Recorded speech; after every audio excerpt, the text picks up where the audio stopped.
A lot of CEOs of technology companies obsess over their share price, and the last year or so, share prices in tech companies have come down. Are you obsessed with your share price, or you don't care that much? I guess I'm supposed to say You do care. I do. Well, I care You're because one of the biggest shareholders, aren't you? Yeah. Well, look, the answer that I care because the people who work at Palantir care. I do actually care about our shareholders. I actually especially care about the retail shareholders, the small shareholders. But I've been at this 20 years. I know that, when we DPO'd with 700, I think, and 40 million in revenue, and during that, roughly in that phase next year, we ended up with a $100 billion valuation. It's as I recently said, I didn't think, luckily I come from a family where I'm at the small table because I'm not an academic. I never thought I was at that good at 45. I don't think I'm that bad at 6. I know how well the company's doing. It's funny, as someone who's been somewhat skeptical of the free market in many ways as a proud progressive and believes that we need to ameliorate the free market by having world-class education and helping people who've been underprivileged. Medium long term, I have enormous faith in our clients, in this case our shareholders, to figure out if it's working or not. I know we built the product. I built our company as a product that will do very well under these conditions. So I'm obsessed about our company. Do I obsess about the share price every day? No, of course not. So many CEOs these days are being bombarded with needs to worry about DEI, ESG, and so forth. Is this something that you focus on that much, or you're not? Well, our clients use our product. I mean, the funny thing is, one of the things people are going to find out, we do very well. One of the reasons that we power European clandestine efforts, intel, anti-terror efforts with, in my view, success is proven by the fact that there have been very few terror attacks, luckily, and therefore the political ramifications are we still are run by kind of bourgeoisie parties and political parties in the middle, is that the Europeans have regulated counter intel to the point where it's nearly impossible to do it, and there's only one product that works and works very effectively. That's ours. ESG is a bonanza for us because regulators are requiring tracking of data down to the absolute miniature, most minuscule molecule. And that is very similar. It's isomorphic to counter intel because, for example, in counter intel, before you shut down an airport or authorize someone being taken out, you've got to look at every single data set. And so that's going to be very good for us precisely because, honestly, regulators don't understand how difficult the technical challenge is, and you've got a lot of purveyors of PowerPoints, fake software companies, and moderately useful software that are just going to massively fail against these use cases, and you're going to buy Palantir. So do you know how to write code? Are you a code writer?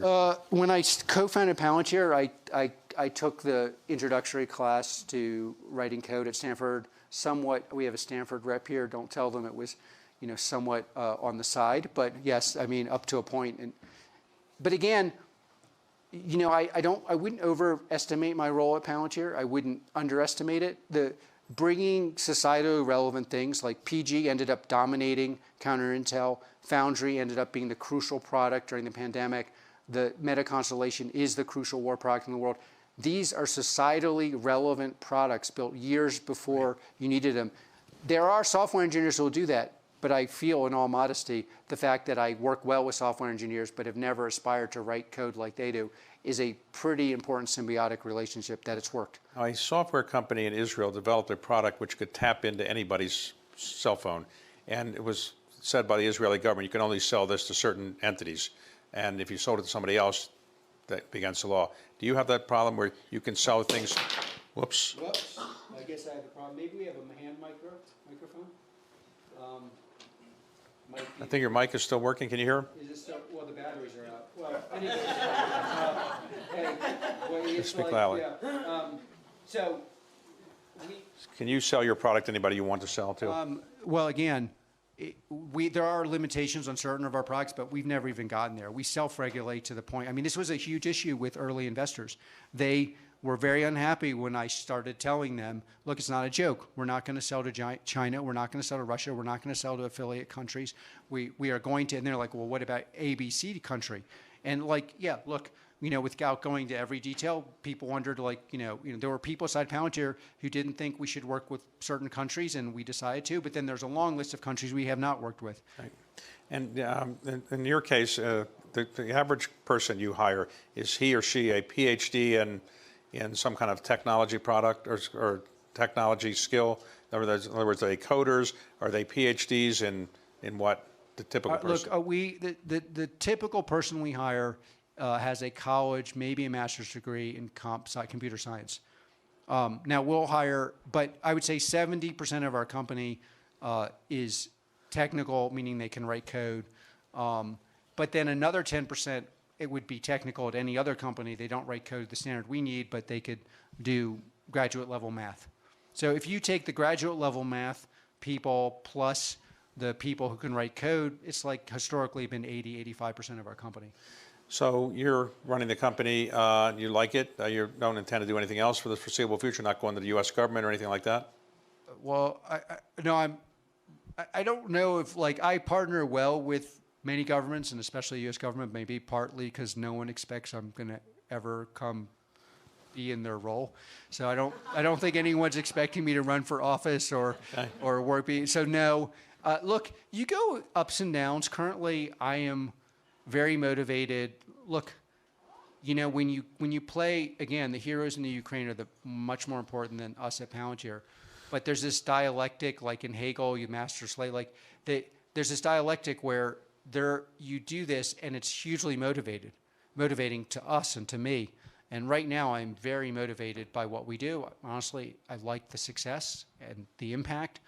And I'm not planning to go anywhere. I don't know. I mean, I've been around, I've been doing Palantir longer than most people at Palantir have been alive.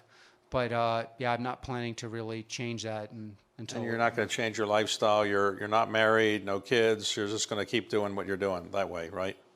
Well, I'm trying to meet people, but I'm not planning to change. Okay. But thank you for the shit. Okay. I'm very look. There's always an up and down in life. Currently, I'm pretty happy and I believe in what we're doing. And I mean, a lot of people would like me to, make myself more, normal friendly. And I'm trying every day. Okay. I have a coach. I don't know if you saw him, to be kind of slightly more normal in public, and it's not working, but I'm doing my best. Do you have a barber or no as well? No, that I've rejected. I tried that route. It failed. All right, we have time for one question, maybe right here. Can I have a mic? You can have my mic if you give Well, me somebody's coming with another mic. Okay. All right, a simple question, not a statement, just a question. I'm David Kim from Korea. I'm a chairman of Daesun Group, which is one of the largest energy company in Korea. As a CEO, I've been dealing with many software companies and consulting companies, and I have always been very disappointed, especially not only because of the result, but also compared to the price they charge for me. And I Googled and tried to find the mission and vision of your company, and frankly speaking, it's too good to be true, what is said in Google. Well, let me tell you, since we have limited time, we have great partners in Korea. You are right to be disappointed by software. Almost all software is either a PowerPoint or something disappointing. We live from people like you. Okay, so the question I have is, how do you price your service? And I'll tell you, we're very expensive. You know why we're very expensive? Because someone like you is greatly skeptical and think it'll be not valuable. And when we show you it's very valuable, we expect you to pay us a lot of money. Okay, right here. We're Irina? not cheap. And part of the problem is the people that are selling you their software cheaply are selling you a PowerPoint or a steak dinner or, I'm a fan of Korean art and Korean food. They're like great kimchi jjigae, and the software sucks. Irina? Scott, David has a perfect shitter for you. He has a very nice daughter. I'm very happy, by the way, to everyone listening to this. I'm not. And by the way, on a serious note, you complimented Israeli and Ukrainian capabilities. How would you rate Russian and Chinese in that space?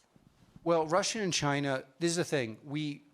There's a tendency that's really quite unfortunate because Russia is massively underperformed, to underestimate Russia and maybe slightly overestimate China.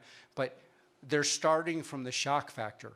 Like they essentially have invested $65 billion in hardware every year. And the Russians are among the best technical experts in the world, most creative technical experts, best mathematicians, and broadly speaking, in the world. And now it's like, they're like, holy we're investing in the wrong thing. Now Russia and to some extent China are going to start investing in the right thing. And that's why we in the West need to really be focused on, yes, we had this advantage because we've been focusing on these things more than anyone else, and we have a tech community that's unlike other countries. But that advantage won't stay around if we don't invest in these kind of capabilities, not just pure hardware capabilities. So if somebody wants to learn more about Palantir, you have a little building here somewhere?